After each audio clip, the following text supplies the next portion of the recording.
তো hello guys, তো বাড়ি থেকে বের হতে না হতেই দেখি একটা গরু পুকুরে পড়ে গেছে।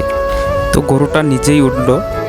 তো গরুটাকে দেখে ভীষণ খারাপ লাগলো নিজেকে। আর এইটা হচ্ছে তোমাদের বাড়ির পাশের কালী মন্দির, ফাইনালি এখনো ঠিক হয়নি। তো আজকের ব্লগটা হচ্ছে আমি যাচ্ছি বাগান, আর কি আমাদের চা পাতা বড় হয়ে গেছে সেগুলো দেখতে। তো আমাদের চারপাশে শুধু বাগান, চারপাশে বাগানে বাগান।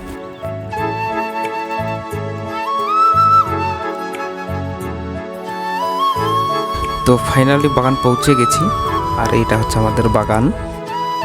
চা পাতা তোলার মতো হয়ে গেছে, আর বাগানের মাঝখানে একটা পুকুরও আছে, কিন্তু মাছ থাকে না। বলতে গেলে এই যে বছরটা গেল, এই বছরে বাগানের প্রোডাকশন খুবই কম হয়েছে, আর কিছু কিছু গাছে অনেক পোকা এখনও দেখা যাচ্ছে।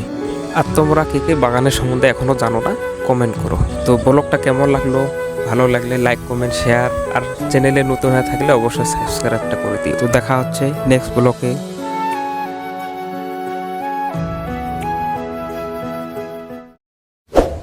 Subscribe now and press the bell icon.